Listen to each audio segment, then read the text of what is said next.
કેશોદ નગરપાલિકાના પ્રમુખ દ્વારા પૂર્વ પ્રમુખના પુત્ર પર સણસણતો આક્ષેપ છે। નગરપાલિકા કચેરીમાં ખોટા વિવાદો ઊભા કરી રાજકીય કાવા દાવા કરતા હોવાનો આક્ષેપ છે। કેશોદ નગરપાલિકાના પ્રમુખ મેહુલભાઈ ગોંડલિયાની પ્રમુખ પદની મુદ્દત પખવાડિયામાં પૂરી થવા જઈ રહી છે, ત્યારે આજે નિવેદન આપી નગરપાલિકાના પૂર્વ પ્રમુખના પુત્ર દ્વારા ફરિયાદો ઊભા કરી ખોટી અરજીઓ આરટીઆઈ કરાવી વિકાસલક્ષી કામોમાં બાધા ઊભી કરવામાં આવી રહી છે। ઉપરાંત તેઓએ વધુમાં જણાવ્યું હતું કે કેશોદ નગરપાલિકાના પ્રમુખ તરીકે પોતે અથવા પોતાના ટેકેદારને બનાવવામાં આવે નહીં અને ત્યારે અંદરખાને દખલગીરી કરી પોતાનું પ્રભુત્વ સ્થાપવા એનકેન પ્રકારના કાવા દાવા ફરિયાદો કરી સોશિયલ મીડિયામાં નગરપાલિકાના પદાધિકારીઓને કામોને ખરાબ ચિતરવાની હિત કક્ષાની રાજનીતિ કરવામાં આવી રહી છે, જે બાબતે ભારતીય જનતા પાર્ટીના નેતૃત્વની આધાર પુરાવાઓ સાથે જ ફરિયાદ કરવાનું વર્તમાન પ્રમુખ મેહુલભાઈએ જણાવ્યું હતું। તાજેતરમાં જ કેશોદના આંબાવાડી વિસ્તારમાં નગરપાલિકા સંચાલિત બગીચામાં મહાબલી હનુમાનજી મહારાજની મૂર્તિ સ્થાપિત કરી લોકાર્પણ અને અનાવરણનો ભવ્ય કાર્યક્રમ યોજવામાં આવ્યો હતો। ત્યારબાદ સિંહાસન ફરતે લગાવવામાં આવેલી માર્બલ પડી જાય એવું ધ્યાન આવતા જ નગરપાલિકા દ્વારા કારીગરો પાસે ઉતારી ફરીથી વ્યવસ્થિત લગાવવા સૂચના આપવામાં આવી છે। ત્યારે આમ આદમી પાર્ટીના પ્રમુખ દ્વારા ખરી હકીકત જાણ્યા વગર જ રાજકીય લાભ ખાટવા ખોટા આક્ષેપ કરી નગરપાલિકાને બદનામ કરવાનો પ્રયાસ કર્યો હોવાનું કેશોદ નગરપાલિકાના પ્રમુખ મેહુલભાઈ દ્વારા એવું પણ જણાવ્યું હતું કે આવનારા સમયમાં અન્ય વિકાસલક્ષી કામોમાં જેમાં અંડરબ્રિજ, હિન્દુ સ્મશાન સહિતના કામોમાં થયેલી ગેરરીતિઓ અંગે જવાબદાર પદાધિકારીઓ અને હોદ્દેદારોને ઉઘાડા પાડવામાં આવશે। કેશોદ નગરપાલિકાની મુદત પૂરી થતાં જ આગામી સમયમાં સામાન્ય ચૂંટણી યોજવાની છે, ત્યારે ભાજપના આંતરિક વિવાદો જૂથવાદ ઉમેરીને બહાર આવતા રાજકીય ભૂકંપ સર્જાયો છે। ત્યારે જિલ્લા કક્ષાએથી પ્રદેશ કક્ષાએથી શિક્ષાત્મક પગલાં ભરવામાં આવશે કે કેમ તે તો હવે આવનાર દિવસોમાં જ ખબર પડશે કે શું થશે। જેકે સિંહ ગુજરાતી સાથે રાજુ પંડ્યા, કેશોદ। મેહુલ ગોંડલિયા, નગરપાલિકા પ્રમુખ કેશોદ, અને મારી હારે છે પ્રવીણભાઈ, જેણે આ હનુમાન બાપાનું સિંહાસન બનાવ્યું છે। હવે 2 દિવસ ત્યાં જે વિડીયો જે વાયરલ થઈ રહ્યા છે એ સનાતન ધર્મને બદનામ કરવા માટે આમ આદમી પાર્ટીના પ્રમુખ જે ખોટી વાતો કરે છે કે આ સિંહાસન ખંડિત થઈ ગયું છે। હકીકતમાં એવું કંઈ ખંડિત થયું નથી। અમારી સાથે કારીગર પણ છે અને એ એક લાદીમાં એ રહી ગયો હતો, એટલે એ કારીગરને હું જોવા આવ્યો એટલે કારીગરને કીધું કે ભાઈ આ કોઈ માથે પડે, એટલે અમે આઈતે ઉતારી લીધું છે અને એ લોકોએ ખોટો વિષય ઊભો કરી એના ખોટા ફોટા પાડી અને જે આ સનાતન ધર્મને બદનામ કરવાનું એનું આ કાવતરું છે। હવે આમાં તો જો હવે આપણે તો કામ વગર ક્યાંય બોલતા નથી, આનું આ હનુમાન બાપાની સાક્ષી આ સનાતન સત્ય છે।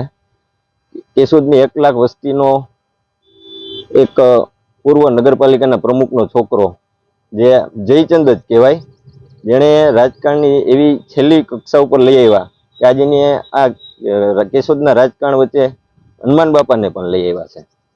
હું પ્રમુખ થયો અને એના સિવાયના જો કોઈ પ્રમુખ થાય તો આ લોકો કેશોદ નગરપાલિકાના પૂર્વ પ્રમુખનો છોકરો ખોટી અરજીઓ કરાવી, ખોટું ગમે ત્યાં સોશિયલ મીડિયામાં કે મુકાવી અને પોતાનું એક સ્થાન ખોટી રીતે ઊભું કરવા માટે નગરપાલિકા ઉપર દબાણ કરે છે।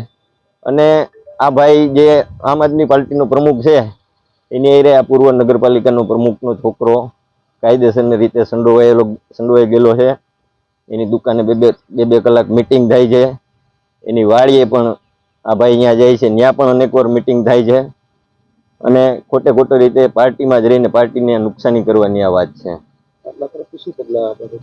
જો આમાં તો રાજકારણમાં ગુજરાતીમાં કહેવત છે ને, પહેલો ઘા પરમેશ્વરનો, પણ રાજકારણમાં છે ને છેલ્લો ઘા પરમેશ્વરનો હોય।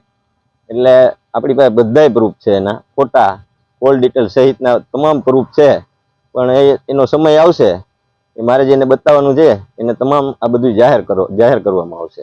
મેહુલભાઈ, તમારી ટર્મ પૂરી થવાના થોડા દિવસો બાકી છે, તો એ અરસામાં જ અંદર ખેંચકાંડ સામે આવ્યું? આમ તો આ લોકોની છે ને પહેલેથી મેન્ટેલિટી એવી રહી છે એને એના અમુક સભ્યોની, પોતાના પરિવારના સભ્યોની, કે ગમે એ માણસ ભેગો બેહાડવાનો તો એ કૂવામાં ઉતારીને આપણે નથી કહેતા દોરું કાપી નાખીએ, એવું આ લોકોની પહેલેથી એકદમ સિસ્ટમ છે।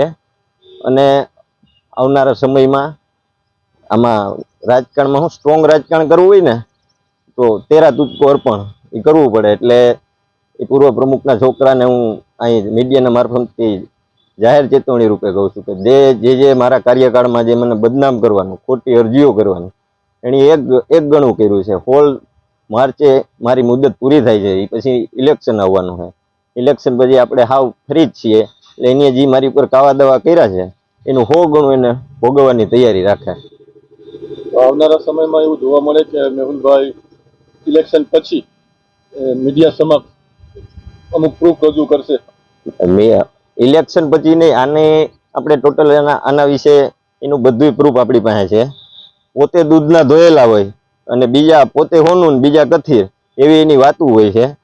એની આવનારા સમયમાં પહેલી કોન્ફરન્સ સ્મશાન ખાતે આપણે કરવાની છે. સ્મશાન એટલે માણસની જિંદગીનું અંતિમ સ્થાન છે. ત્યાં શું થયું છે એ પછી એક આપણે રેલવે ફાટકે આવી અલગ અલગ જગ્યાએ ટોટલી પ્રેસ કોન્ફરન્સ કરી અને એની જેટલી મને એકને નહીં, એના સિવાયના બીજા પ્રમુખ બન્યા હોય એને કેમ પ્રકારે કેમ બદનામ કરવા, સમાજમાંથી કેમ એને પછાડવા.